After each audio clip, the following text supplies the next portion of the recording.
What's up you guys? So today we're going to take a look at what's inside my camera bag. That's not really a camera bag, but it holds my camera and it's a bag. So let's go!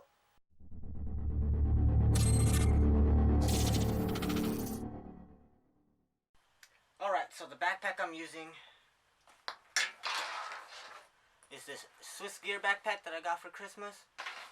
So in this small front pocket right here, I have room for pencils, pens, small accessories for in this little netted area, as well as a small zippered compartment that can hold various things. And then you have this middle pocket right here. I would say it's for like sweaters and stuff like that. It's super big, but it's not super wide. So I mean, it opens up pretty big. And then here's the big pocket.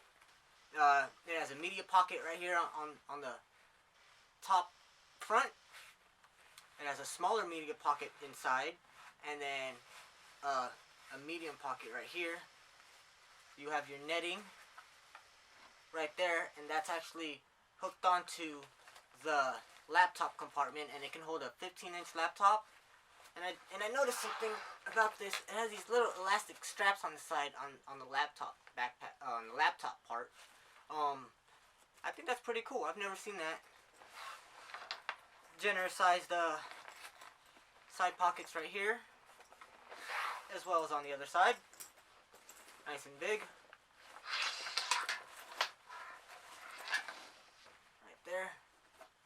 It's actually pretty huge. And a little area to clip stuff on right there. So that's the bag. So we'll get on to this stuff. Got your pencils and pens, various accessories that I can use for the Gorilla Pod right here. It's from Joby. As you can see, I have a cold shoe mount already attached to show you guys.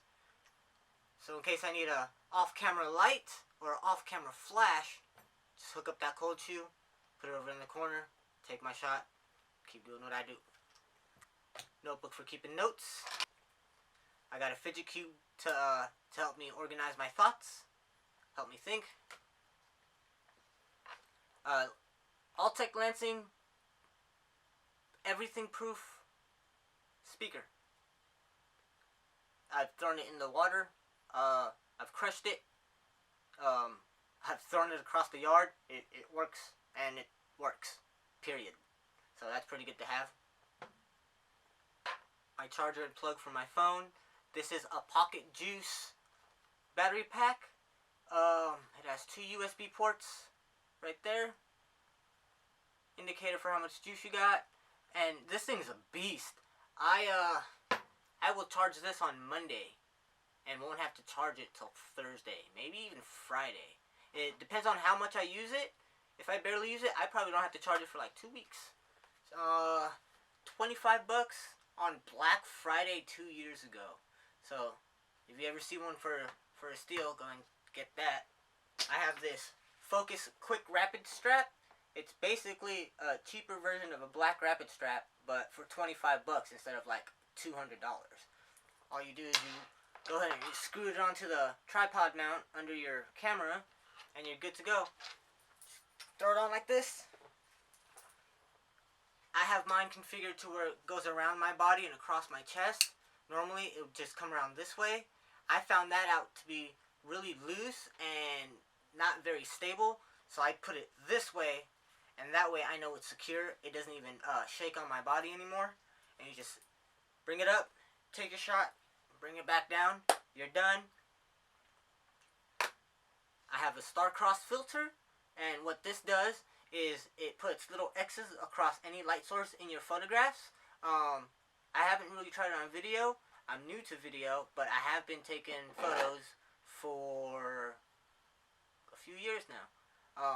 I'll put a picture of what this does because it's actually a pretty awesome piece of equipment to have, and it puts off a really nice effect if you know how to use it. Next up is my neutral density filter. It's a 85mm, and I have a 52mm lens right here.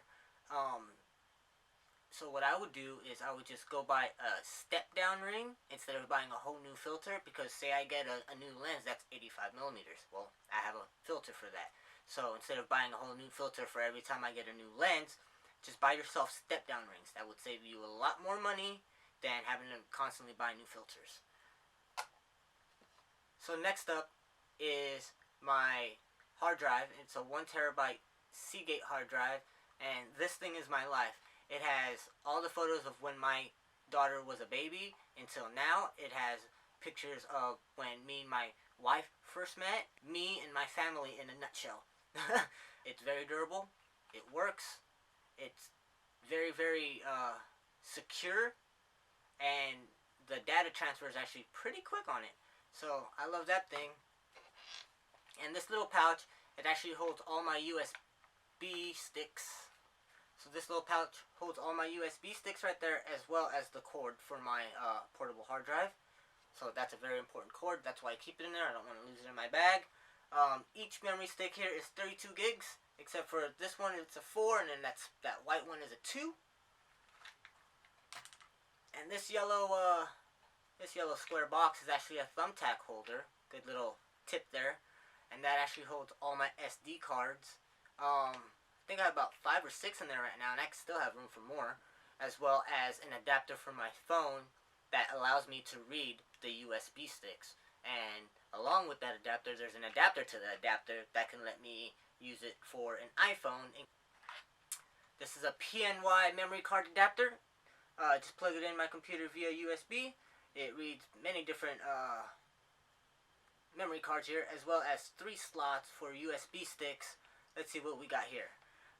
We got my MS Pro Duo, SD, MMC, M2, and micro SD. And like I said, as well as 3 USB slots for USB sticks up top. This is my LC wide 35mm film camera from Lomography, along with the Fritz the Blitz flash with a tilting L bracket. I love this camera. I bought this camera in San Francisco with my wife when we were there on our little Valentine adventure a few years back. Sadly, Lomography shop in San Francisco closed, so I'm kind of glad I got this, because this is a little piece of memory of me and my wife and our little trip. This is our San Francisco love child, and I wouldn't trade this for the world, honestly. This thing is awesome. It takes full frame. It takes half frame. I have an adapter that I can put to the back, and it'll take those little credit card sized Polaroid pictures. And this thing is just great. I love it. It never let me down, and it takes amazing pictures. If you have a Lomo camera, if you have an LC wide, if you have the original LCA, you'll know what I'm talking about. So this is a Caden camera bag insert. I actually got this when I got my camera, and my camera is a Nikon D5300 with the 18 to 55 millimeter kit lens. That's actually what I'm using now right here to record all of this. So what I'm going to pull out here is actually an 18 to 55 millimeter kit lens version 1. And now the only difference between the version 1 and the version 2 is the locking mechanism. That there's a little lock here, and I'll show that in a minute. And so instead of constantly being back and forth like this, you can lock it, hit that lock button, go past 18mm to the L, and it'll lock in place, so you don't have to worry about this going on whenever you don't want it to. I have a MLL3 remote trigger for my camera. Doing low light pictures, doing like light streaks from freeways on doing long exposures. This thing is really handy. I don't have to touch the camera. I can just hit it. It'll take the picture. It'll take my time lapse. It'll start and stop the video. As long as you set up the settings correctly on your camera, you can use this in which way you like. So I have this set up to where when you open it, the camera's on top right there. This is flat down like this. Camera's down right there.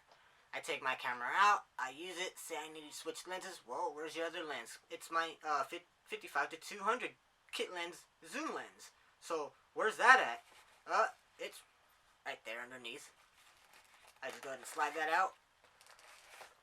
So this is a DX lens by Nikon. It's 55 to 200 millimeter kit lens.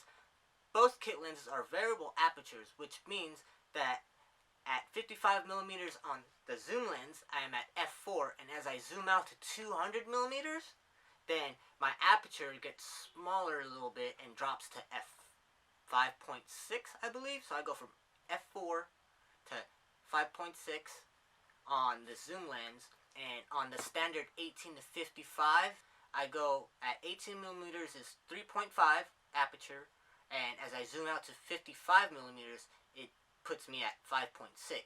So if I'm going to be shooting 55 millimeters on my 18 to 55, I just go ahead and switch it to this zoom lens and just use the 55 millimeter on here, because I can shoot at f4 instead of 5.6.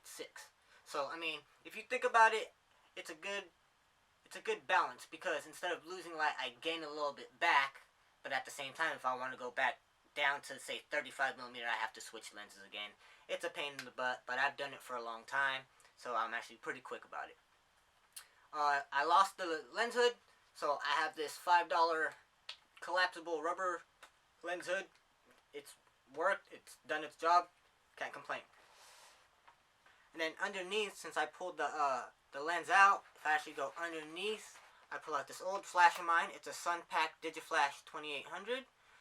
Doesn't go side to side, just goes up and down. Goes to 45 degrees, all the way up to 90, and straight ahead like that. I have 1.5 plus and minus evaluation adjustments on the back right there. And I mean, pretty basic, but I rarely use it. Only time I actually would really use it is if I know the ceiling above me works well for bouncing flash, then I'll use it. It's something that's in my bag that I never leave home without is my Baofeng UV5R, a survival kit, personal first aid, and a rain jacket.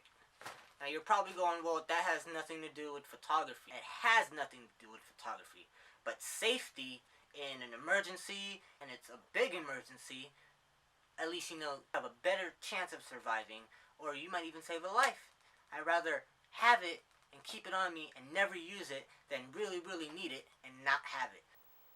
And that is it for me, guys. That is what's in my camera bag. That is what I bring with me every day, wherever I go. So question for you guys. Do you still use a film camera? If you do, let me know what you use in the comment section below. My name is Crow. Thanks for hanging out with me. I'll see you guys in the next video.